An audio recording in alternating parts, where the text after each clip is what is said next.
Hello friends, my Pacific wall में आप सभी का स्वागत है।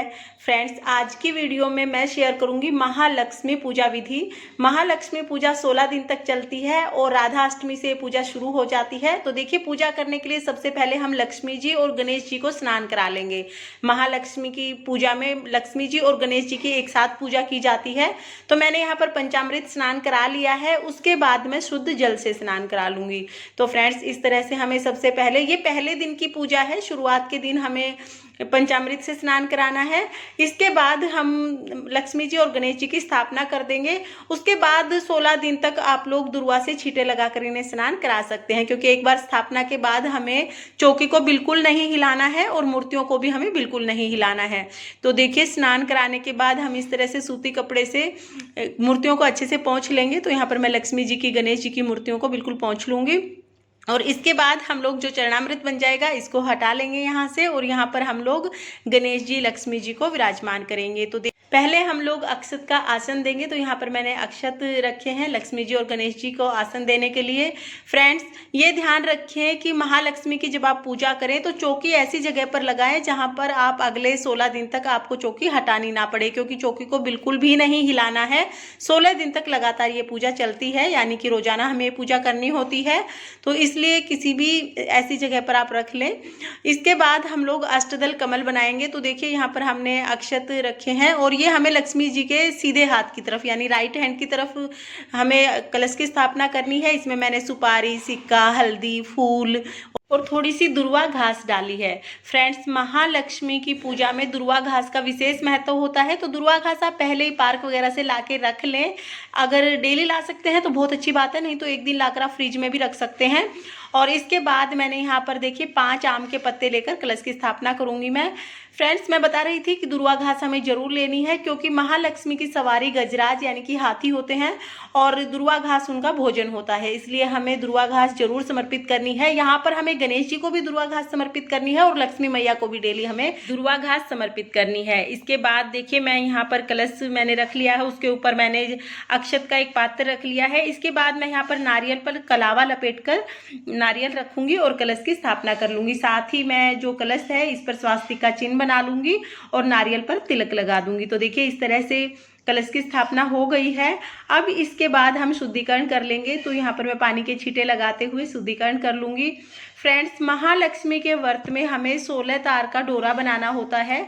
तो इसका विशेष महत्व होता है। इस डोरे की 16 दिन तक पूजा की जाती है। तो देखिए, इस तरह से आप एक कलावा ले लें, थोड़ा लंबा लें, क्योंकि 16 गांठ लगाई जाएंगी और इस तरह से इसमें 16 गांठ लगाई जाती हैं। तो देखिए, 2 गांठ मैंने लगा दी है। इसी तरह से हम लोग 16 गांठ लगाएंगे और फिर इस डोरे की हम लोग 16 दिन तक पूजा करेंगे। विधिवत हमें पूजा करनी है, जैसे हम लक्ष्मी गणेश जी की डेली पूजा करेंगे उसी तरह से हम इस डोरे की भी पूजा करेंगे। और इस डोरे को भी हमें चौकी पर ही स्थापित करना है। तो देखिए, डोरा तैयार हो गया है। ये मैंने 16 गांठ लगा ली है और 16 गांठ के इस डोरे को भी मैं चौकी पर विराजमान कर लूंगी। तो सबसे पहले मैं अक्षत का आसन, जैसे मैंने मैया के लिए, महालक्ष्मी मैया के लिए आसन तैयार किया था अक्षत का, गणेश जी के लिए तैयार किया था, उसी तरह से थोड़े से अक्षत रखकर मैं डोरे को भी यहाँ पर विराजमान करूंगी। क्योंकि यहाँ पर हमें, जैसा कि मैंने आपको बताया कि बहुत विधिवत हमें इस डोरे की पूजा करनी है। तो देखिए, डोरे को मैंने विराजमान कर लिया है। इसके बाद मैं डोरे का भी शुद्धिकरण करूंगी। तो यहाँ पर हम दुर्वा घास से छींटे लगाते हुए डोरे का शुद्धिकरण कर लेंगे। फ्रेंड्स, इसके बाद हम दीपक स्थापित करेंगे। तो यहाँ पर मैं थोड़े से अक्षत रखते हुए दीपक को भी स्थापित कर लूंगी। उसके बाद पहले हम दिया जलाएंगे, फिर हम पूजा प्रारंभ करेंगे। तो यहाँ पर मैंने दिया विराजमान कर लिया है, अब मैं दिया जला दूंगी। फ्रेंड्स, महालक्ष्मी के व्रत बहुत ही शुभ माने जाते हैं। अगर आप 16 व्रत नहीं भी कर सकते हैं 16 दिन तक, तो आप 3 दिन के व्रत कर सकते हैं, जिसमें एक दिन तो राधा अष्टमी के दिन व्रत किया जाता है, दूसरे दिन फिर 8वां जो व्रत आता है उस दिन व्रत किया जाता है और एक लास्ट का यानी 16वां व्रत किया जाता है। अगर 16 व्रत हो जाते हैं तो बहुत अच्छी बात है, और अगर 16 व्रत आप नहीं कर सकते हैं तो आप 3 व्रत करने का भी संकल्प ले सकते हैं। कहते हैं कि जो लोग महालक्ष्मी जी का व्रत करते हैं उन्हें किसी भी जन्म में, चाहे किसी भी योनि में चले जाएं, वो किसी चीज़ की कमी नहीं होती है। और अगले ही जन्म नहीं, इस जन्म में भी कहते हैं उस प्राणी को किसी भी चीज़ की कमी अपने जीवन में नहीं आती है जो महालक्ष्मी जी के व्रत करते हैं। तो आप अगर 16 ना कर सके तो 3 व्रत कर लें। इस तरह से हम महालक्ष्मी जी की पूजा करेंगे। हमने वस्त्र स्वरूप यहाँ पर कलावा समर्पित किया है, सभी को तिलक कर दिया है। इसके बाद हम गणेश जी को जनेऊ समर्पित करेंगे। फ्रेंड्स, यह महालक्ष्मी पूजन की बहुत ही सरल विधि है जो मैं आपके साथ शेयर कर रही हूँ। वैसे आप महालक्ष्मी जी की पूजा पंडित से भी करा सकते हैं, लेकिन अगर आप पंडित जी से नहीं कराना चाहते हैं तो घर पे खुद भी कर सकते हैं। इसके बाद देखिए, मैंने लक्ष्मी जी को चुनरी समर्पित कर दी है और यहाँ पर मैंने गणेश जी को दुर्वा घास समर्पित की है, लक्ष्मी जी को और डोरे को भी मैं दुर्वा घास समर्पित करूंगी। और जो कलश हमने स्थापित किया है इसमें हमने पहले से ही दुर्वा घास डाल दी है। तो देखिए, इस तरह से हम लोग दुर्वा घास समर्पित करेंगे। फ्रेंड्स, इसके बाद हम महालक्ष्मी मैया को, गणेश जी को, डोरे को, सभी को फूल समर्पित करेंगे। अगर आपको लक्ष्मी मैया के लिए लाल रंग के फूल मिल जाते हैं तो बहुत अच्छी बात है, लेकिन अगर लाल रंग के फूल ना भी मिले तो आप किसी भी रंग के फूल जो भी आपको मिल जाए उनसे आप पूजा करें।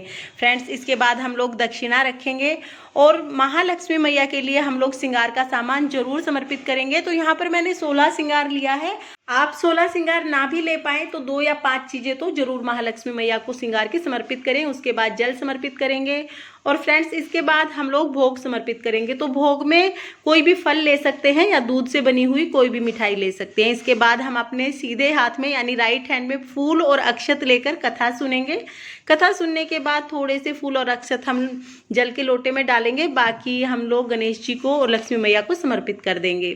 फ्रेंड्स, इस तरह से हम लोग कथा सुनेंगे और कथा सुनने के बाद हम लोग करेंगे आरती। तो यहाँ पर हम महालक्ष्मी मैया की आरती करेंगे, गणेश जी की आरती करेंगे और आरती करने के बाद हमारी पूजा पूर्ण हो जाएगी। फ्रेंड्स, इसी तरह से हमें 16 दिन तक पूजा करनी है और हमें सुबह शाम पूजा करनी है। सुबह शाम हमें आरती करनी है, दिया जलाना है और भोग समर्पित करना है।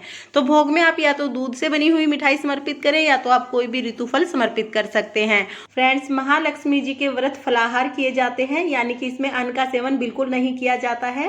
तो अगर आपको ये पूजा विधि पसंद आई हो तो वीडियो को लाइक करें और चैनल को सब्सक्राइब करें। देखने के लिए बहुत बहुत धन्यवाद। राधे राधे।